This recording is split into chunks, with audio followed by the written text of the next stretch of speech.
Hi, and welcome everyone. We're so glad you're tuning in. I'm Kate Bays, and I'm joined today with Christina Soderberg, the founder of National Promise Coalition.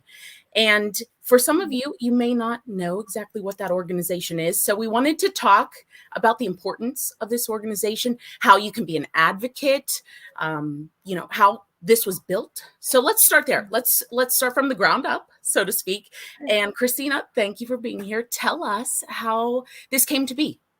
Well, thank you, Kate, for hosting, and we're excited to be a part of this. And the National Promise Coalition started as a project in 2017. And so we are located in the state of Florida, and we're a national organization. And so over the course of the next 2 years, we did research and just really built this 501c3 to what is now the National Promise Coalition, which started in 2019.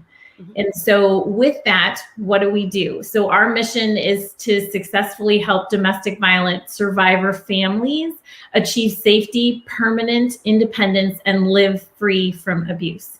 And so that is our main mission with the National Promise Coalition. And with the National Promise Coalition, there are two gaps really within the domestic violence survivor system in place in Florida. And so we just really are focusing on those two major gaps, and then also just bringing awareness and raising funds for local domestic violence centers across the country in different cities. Let's talk about the gaps. So unfortunate that in our justice system, we have these gaps. And for such a crucial target, right? Tell me about the gaps. Sure. So one of the gaps is domestic violence survivors do not have attorneys, so if they cannot afford them. And so nationwide, 92% of domestic violence survivors cannot afford attorneys.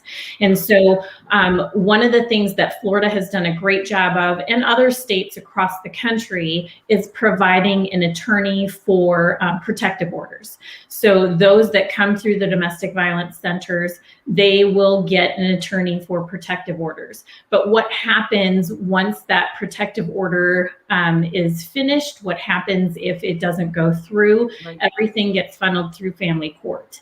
And so with that, the victims, as the system calls them, are the only victims in our country that do not get an attorney if they cannot afford one.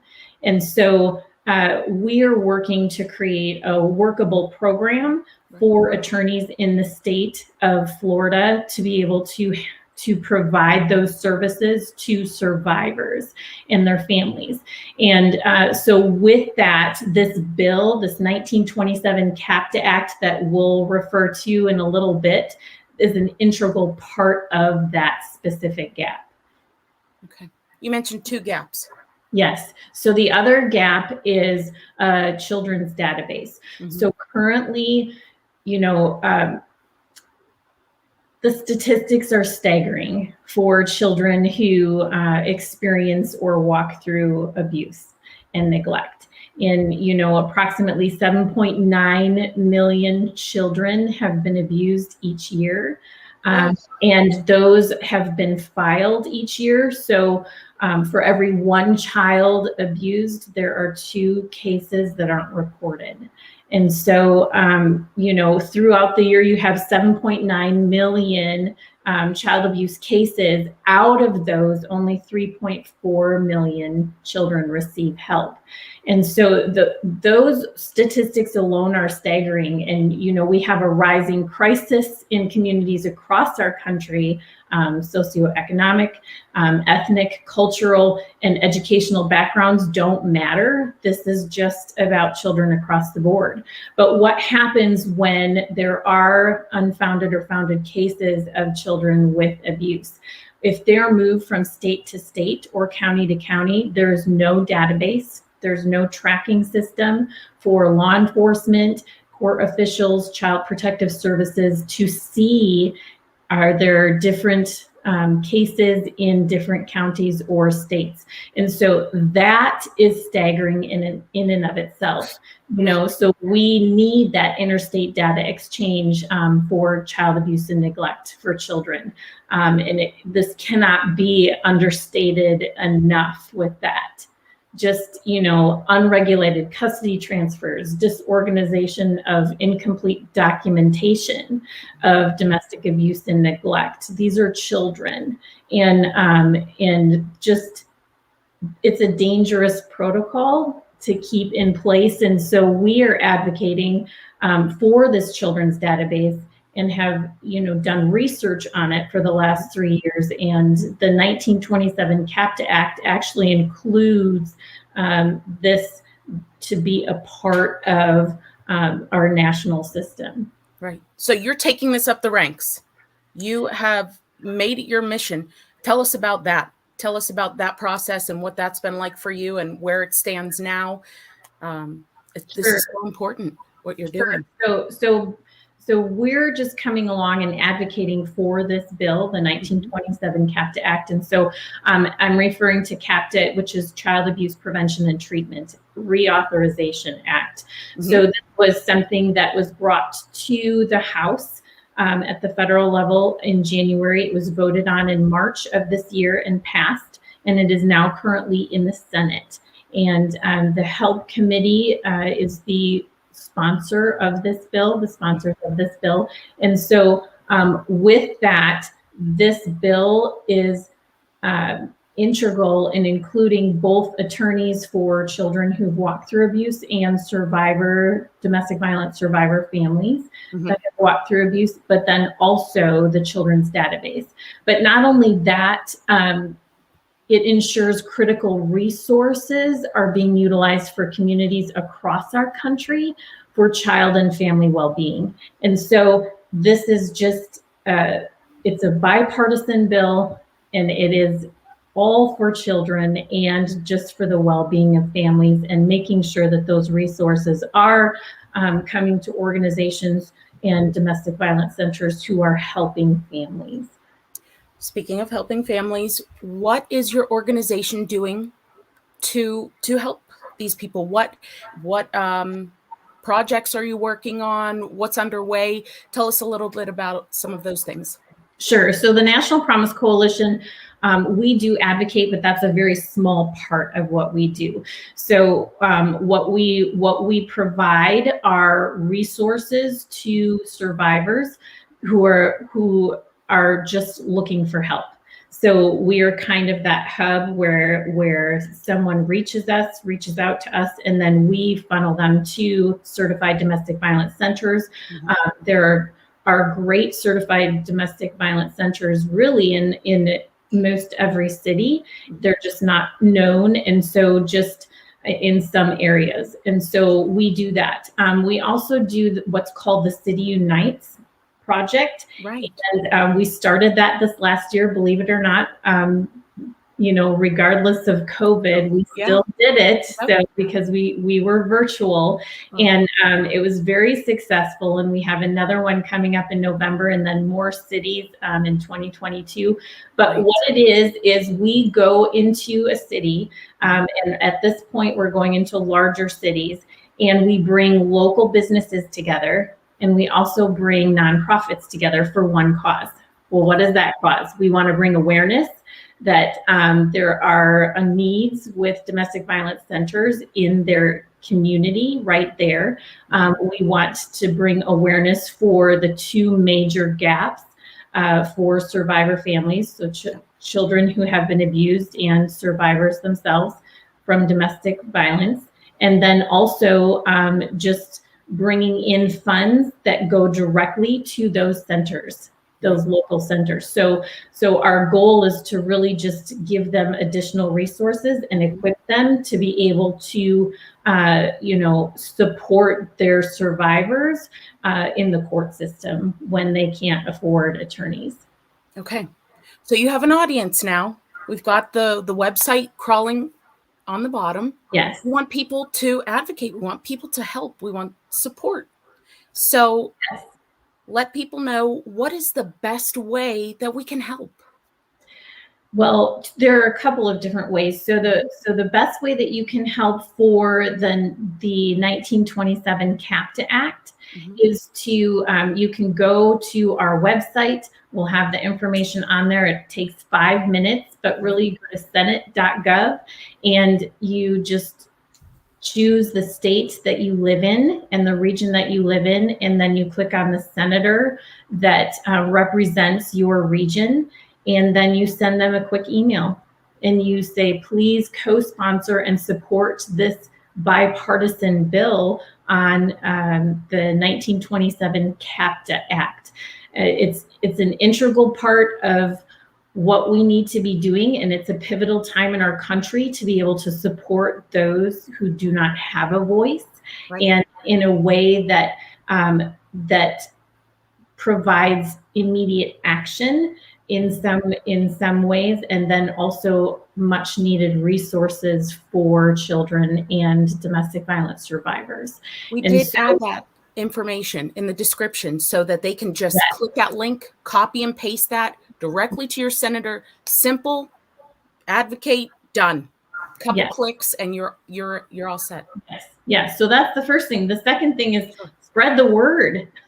So, your friends, your family, your coworkers, just ask them, hey, this is bipartisan. This is something that we need to be supporting. The more your senators hear from you, the more this is going to get their attention. And, hopefully go through the Senate with that. The other thing that you can do is you can go to our webpage, National Promise Coalition, and you can donate. So you can donate funds that go directly to local domestic violence centers, and also for what we're doing with the City Unites project. So where we go into different cities and we funnel in and bring in specific resources to those local centers. We are also working on the project, starting to work on the project for attorneys and providing those attorneys. And so that is also something that that helps with that as well. So are you recruiting people who would be willing to provide those services? Is that something that you're looking for, or? We do. We are also doing that. We do have on our Get Involved page, we do have that. So if attorneys want to get involved, if they want to do pro bono work, we are taking their information and then we are putting it in, we're just funneling it and then putting it in the correct area for the different cities where they're from. Okay. Now you mentioned some upcoming events. What if people want to attend your events? Let us know a little bit more about those and where they can find information or attend. Sure. So on our website right now, we do have Pittsburgh Unites. So we have the City Unites. And so Pittsburgh was our first city. And so you can see on there, kind of what it looked like and how we did it. It was all virtual. The next one is going to be virtual as well, primarily. And so you can participate online, which makes it nice and easy. You can donate to that specific event or the other events that are coming up. We are starting to list out the different cities that we'll be going to, which is super exciting. Our next one is Tampa Unites. And so, we're the home of the Buccaneers and, the Bolts and just sporting wise, that's where people, know about Tampa. But it's just a great community, and we're excited to be able to help and support the domestic violence centers in that city. And so that's our next one in November. And if you look on our website and keep that saved, you will see more about that event. And also our LinkedIn page will have that updated information, as well as updates on this 1927 CAPTA Act as well as it goes through the Senate. Okay. Did we miss anything? You know how sometimes after the fact, something dawns on you and you're like, I wish I would have said that. Anything off the top of your head now that would be beneficial to know? Well, just just education, right? Mhm. And so a lot of people, when they look or think of systems that are in place for child abuse and domestic violence, they think everything is covered, right? Wow. And so these are just some two major gaps that we are advocating for, Mhm. that most people aren't aware of. No. And so just even just with child abuse alone, every 10 seconds a child is abused. That's staggering to even think about, right? Yeah, it hurts my stomach. So, between 4 and 7 children die a day from child abuse and neglect. Oh, Christina. One, just from the last 3 minutes, 18 more children have been abused. So we've been on for 16 minutes, and 480 children are abused today. And those are the ones that are reported. And remember that for every one child abuse case reported, 2 are not. So this is a rising crisis in our community that goes across all socioeconomic, ethnic, cultural, educational backgrounds. I can't help but think too, during COVID and lockdown, Right. how amplified that must have been and how those people must have felt. Whomever, families, children, both of the two gaps that you mentioned, just being Right. stuck together. Right. Oh, And just, the rising stress, right? The rising right. stress of being at home, and just transitions of jobs, and transition of structure of the day and things like that. Those all are key components to what can contribute to domestic violence and child abuse. And so we don't even have the exact numbers from this last year because of COVID, but we do know that we have things that can be put in place that can help communication across the interstate data exchange, and can just improve communication between law enforcement and child protective services, and even the court systems, and which is an important part of helping us be able to support and just be a community for children who are abused. Well, I appreciate you sharing the message of what you're doing. I appreciate your efforts. Mm-hmm. The mission is, I hope that people will hear this, will take action, maybe even just those couple of easy clicks that we mentioned, and get involved in advocating, maybe sign up for the virtual event. Yes. Whatever you can do, check out their website, all of these things, small things that you could do on your end to help, but so, so important. I mean, we all were children. It's not like, Right. This doesn't affect every last person. Right. Well, and the other thing too, this is big, right? And so sometimes we just get overwhelmed and think, well, what can we do, right? We can, the simple fact of taking 5 minutes to just reach out to your senator and ask them to support the 1927 CAPTA Act. That's 5 minutes of your time. What else can you do? You can volunteer. You can learn, hey, where is our domestic violence center shelter? Where is that located in our city? Or how can we help with that? Because, especially with COVID, they need even more financial support. They need even more community support just because of just the rising numbers even through COVID. And so they have needs. And so just reaching out to them and asking what are those needs, or reaching out to us to ask what are those needs, and we can connect them directly to those domestic violence centers in their city. And also, if you want to volunteer and be a part of our events, which are virtual and upcoming, they'll be hybrid, always just sign up as a volunteer, and we will connect you when we come to your city, and things like that. And so there are ways to get involved that aren't overwhelming, that are doing things that you enjoy, that is your wheelhouse, that you can get plugged in, and doesn't necessarily take a lot of time, but makes a huge difference. Every little bit makes a difference. And so that's what we're here for, right? We're here to make a difference and in the lives of children and survivors that may not have a voice. There's just something small, what seems small and insignificant makes a huge difference when there's unity. So I love it. That's a perfect note to end on. Unity. That's yeah, it. That's what it's all about. That's what it that's what we're here for.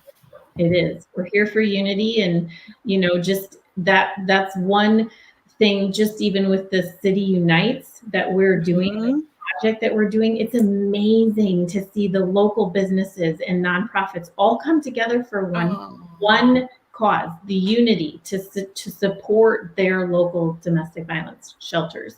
It's just amazing to be able to see the community come together that way, both from the business, the nonprofit, and just those that live in the community, all coming together to support this.